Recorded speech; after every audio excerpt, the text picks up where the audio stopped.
Hello friends, आज हम लोग पढ़ेंगे पर्वत और पर्वत के विभिन्न भागों के बारे में जानेंगे, उसका वर्गीकरण के बारे में अध्ययन करेंगे। ठीक है। पर्वत, माउंटेन। पर्वत अपने समीपवर्ती क्षेत्रों से कम से कम 1000 मीटर की ऊंचाई होनी चाहिए। यह आपको यहाँ पर निश्चित किया गया है, कम से कम 1000 मीटर होनी चाहिए। उससे अधिक कितनी भी हो जाए चलेगा, लेकिन 1000 से कम नहीं होनी चाहिए मीटर ऊंचाई। ठीक है। 1000 मीटर ऊंचे होते हैं और इसका शिखर जो होता है वो नुकीला होता है और एक ढाल तीव्र होता है, काफ़ी तीव्र होता है। अगर यहाँ पर हम बनाएं इसको तो ये लीजिए, ये हो गया पर्वत, ये हो गया उसका शिखर। ठीक है।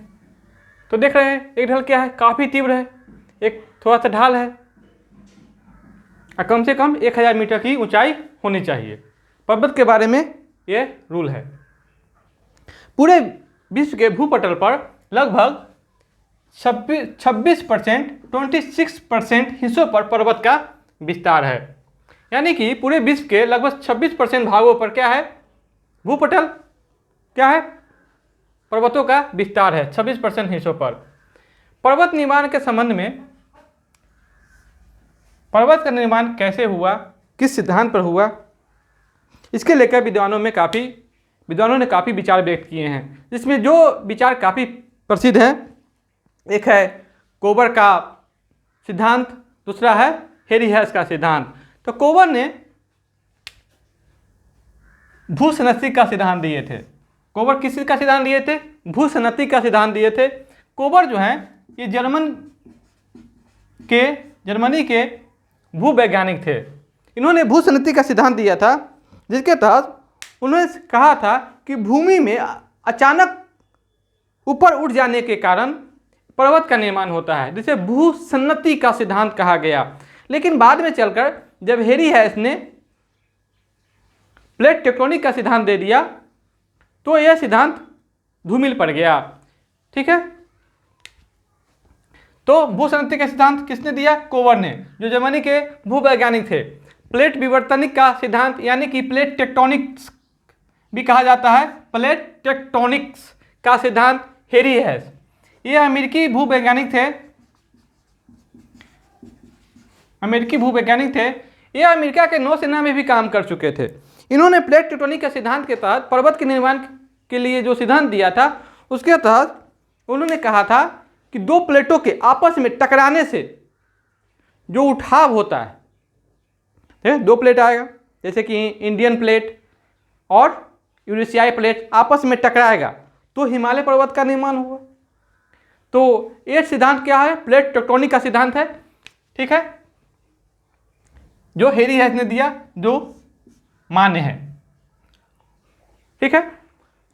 अब आते हैं पर्वतों का वर्गीकरण उसके निर्माण के आधार पर। तो सबसे पहले हम लोग आते हैं मुर्दार पर्वत, जिसको बलित पर्वत भी कहा जाता है। इस पर्वत को अपसादी पर्वत भी कहते हैं। एक बार एग्जाम में सवाल आया था कि हिमालय पर्वत कैसा पर्वत है? अपसादी चट्टानों से निर्मित, आग्नेय चट्टानों से निर्मित, क्रांतीय चट्टानों से निर्मित। तो यहां पर क्या बनेगा, देख रहे हैं ना, अपसादी चट्टानों से निर्मित। तो ये आप लोग यहां याद करते रहेंगे कि इस पर्वत को अपसादी पर्वत भी कहा जाता है। ठीक है। और मुर्दार पर्वत यानी कि फोल्ड माउंटेन, तो इसका जो आपको संरचना होता है, देख रहे हैं ना, ये फोल्ड माउंटेन का यानी मुर्दार पर्वत का यह संरचना है। विभिन्न कालखंडों में धरातलीय निक्षेप से इस पर्वत का निर्माण हुआ है। ठीक है।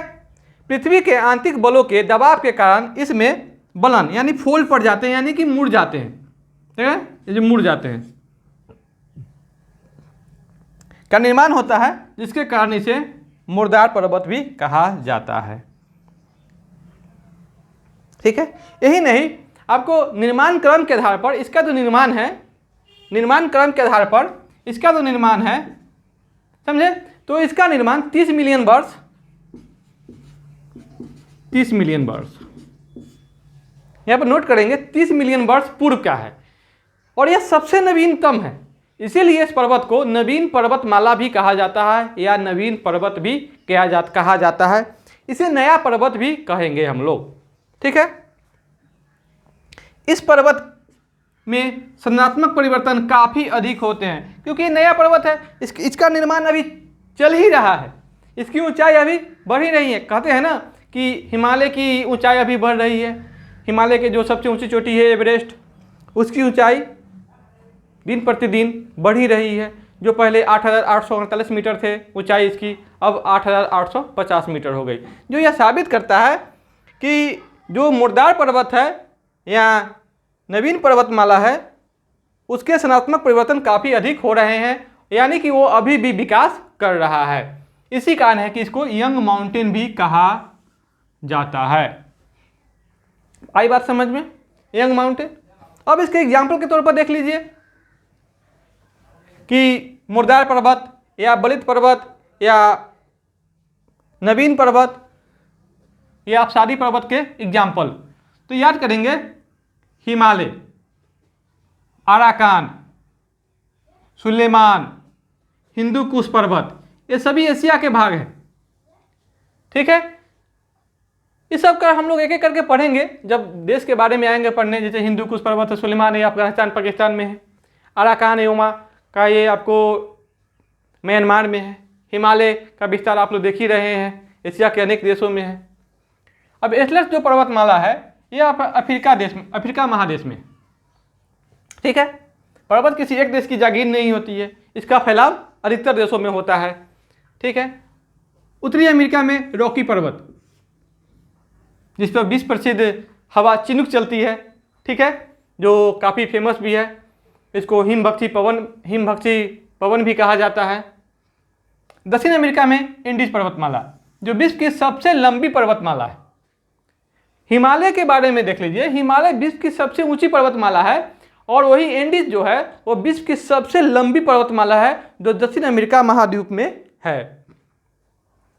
अब ऑस्ट्रेलिया में यंग माउंटेन का एग्जाम्पल देख लीजिए, ग्रेट डिवाइडिंग रेंज, ठीक है। यूरोप में आल्प्स, बाल्कन और काकेसस, ठीक है। आई बात समझ में आप लोगों को, यह यंग माउंटेन का एग्जाम्पल है।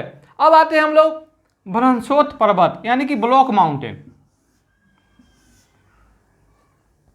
जब पृथ्वी के आंतरिक बल के कारण आसपास की धरातल धंस जाती है या ऊपर उठ जाती है, आंतरिक बल पड़ता है, या तो जमीन नीचे धंस जाए या ऊपर उठ जाए, तो ऊपर उठे हुए भाग को ब्लॉक पर्वत कहा जाता है या ब्लॉक पर्वत उसे कहते हैं। इसका जो चोटी होता है वो सपाट होता है।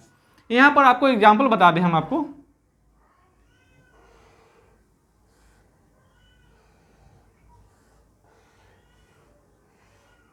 ये जो उठा हुआ भाग है यह पर्वत हो गया, यह घाटी हो गया, ये भी पर्वत हो गया। इसका चोटी क्या है, देख रहे हैं, सपाट है। यह भूमि या तो नीचे धंसा है या ये दोनों भूमि ऊपर उठा है, ठीक है, यानी कि एक प्रकार का ब्लॉक बना दिया है यह, इसलिए इसको क्या कहते हैं, भ्रंशोत पर्वत, ठीक है, जिसका चोटी सपाट होता है। इसका एग्जाम्पल देख लीजिए, फ्रांस में है बासजेज जो भ्रंशोत पर्वत का एग्जाम्पल है। पाकिस्तान में है सॉल्ट रेंज, देख रहे हैं हम लोग, नोट करते रहेंगे, वीडियो देख के पढ़ने से कोई फायदा नहीं है, आपको बिना नोट के हुए नहीं पढ़ सकते हैं। जर्मनी में है ब्लैक फॉरेस्ट, ठीक है। यूएसए में है सियरा नवादा, और भारत में भी इसका एग्जाम्पल है विंध्याचल पर्वतमाला और सतपुड़ा पर्वतमाला, ठीक है। अब आते हैं हम लोग अर्घ्य पर्वतमाला की ओर, ज्वालामुखी और संग्रहित पर्वत। इससे पहले हम लोगों ने ज्वालामुखी के बारे में पढ़ा था, तो ज्वालामुखी से भी पर्वत के निर्माण होते हैं। जो हम लोग पढ़े थे, जापान का फुजियामा जो पर्वतमाला है क्या है, ज्वालामुखी से निर्मित है। जो ज्वालामुखी बार बार फूटते रहता है, जिसके कारण वहाँ पर जमाव हो गया है। तो जब पर्वत का निर्माण मिट्टी या लावा के आदि के जमाव से होता है तो ऐसे पर्वत को ज्वालामुखी पर्वत या संग्रहित पर्वत कहते हैं।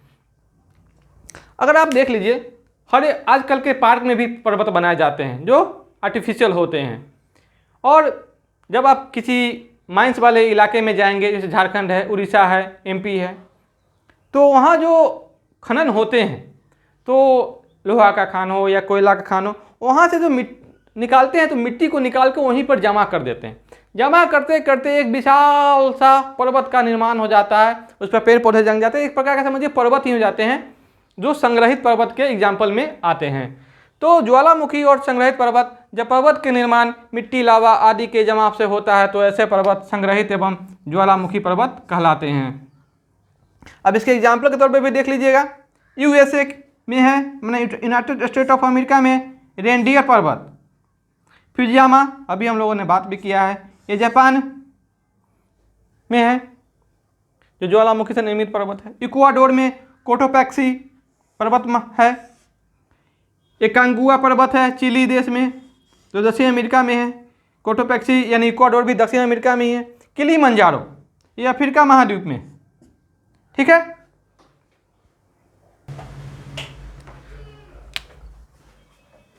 अगला आते हैं हम लोग गुंबदकार पर्वत। धरातलीय संरचनाओं का गुंबद के रूप में ऊपर उठना गुंबदकार पर्वत कहलाता है। इसकी संरचना ऐसे होती है, देख रहे हैं, गुंबद के आकार की आकृति बन गई। इसके एग्जाम्पल में लिख लीजिए आप लोग, यूनाइटेड स्टेट्स ऑफ अमेरिका में ब्लैक हिल्स, सिंसिनाटी उभार, बिग हॉर्न्स, ये सभी है गुंबदकार पर्वत के एग्जाम्पल, ठीक है। अगला है अवशिष्ट पर्वत। अगला है अवशिष्ट पर्वत, ऐसे पर्वत जिन पर अपर्दन मतलब टूटने फूटने घिसने, ठीक है ना। अपर्दन का मतलब होता है टूटने फूटने और घिसने की क्रियाओं का प्रभाव अधिक हुआ है, ऐसे पर्वत को अवशिष्ट पर्वत कहते हैं, ठीक है। पृथ्वी के निर्माण के क्रम में सर्वप्रथम इन्हीं पर्वतों का निर्माण हुआ, इसलिए इसे ओल्ड माउंटेन भी कहा जाता है। यह वृद्ध पर्वत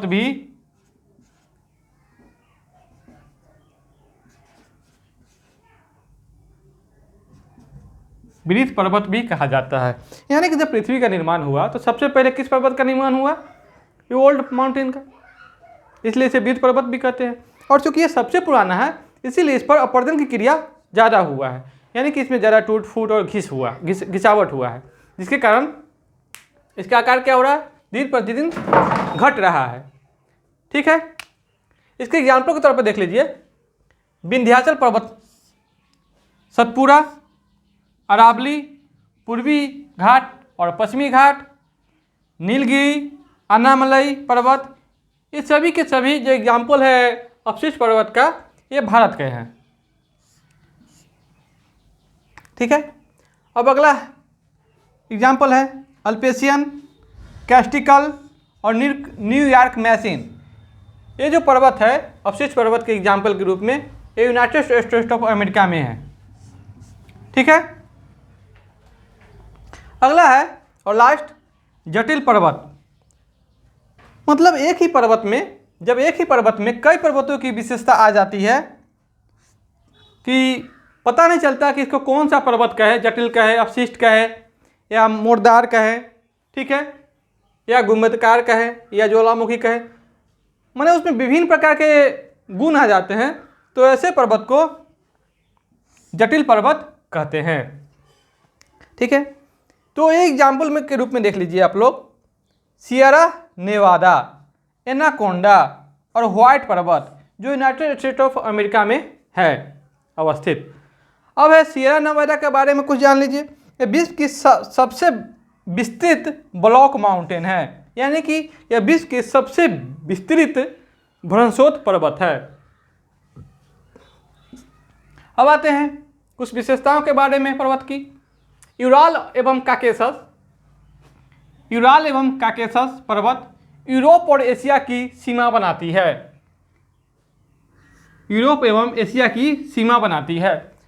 हम लोग जब एशिया की मैप देखेंगे, एशिया और यूरोप का, तो दोनों क्या है, ज्वाइंट है, जिसको यूरेशिया कहते हैं। तो यही आपको यूराल और काकेशस पर्वत है जो यूरोप और एशिया के बाउंड्री बनाने का काम करती है। विश्व की सबसे लंबी पर्वत श्रृंखला कौन सी है?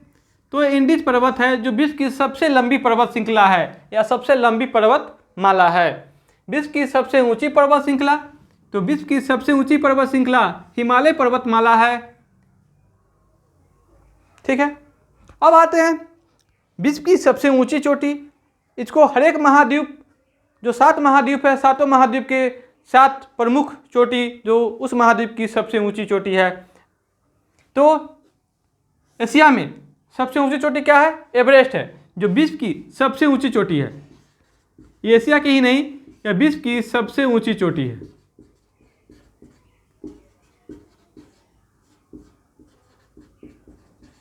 Mount Everest. ठीक है। यूरोप की सबसे ऊंची पर्वत चोटी है माउंट एलबुर्ज। यूरोप की सबसे ऊंची पर्वत चोटी कौन सी हो गई? माउंट एलबुर्ज। उत्तरी अमेरिका महाद्वीप की सबसे ऊंची चोटी हो गई माउंट मैंकिले। दक्षिण अमेरिका महाद्वीप की सबसे ऊंची चोटी हो गई ओजस डेल सालाडो। अफ्रीका महाद्वीप की सबसे ऊंची चोटी हो गई माउंट किलिमंजारो। ऑस्ट्रेलिया महाद्वीप की सबसे ऊंची चोटी हो गई क्यूसिस्को। और अंटार्कटिक महाद्वीप की सबसे ऊंची चोटी हो गई विंसन मॉसिक। यह है विश्व की सबसे ऊंची पर्वत चोटी और हर एक महाद्वीप में अलग अलग। ठीक है। इसमें एवरेस्ट विश्व की सबसे ऊंची पर्वत चोटी है, जिसकी ऊंचाई आपको 8,848 या 50 मीटर कहते हैं, माना जाता है। ठीक है।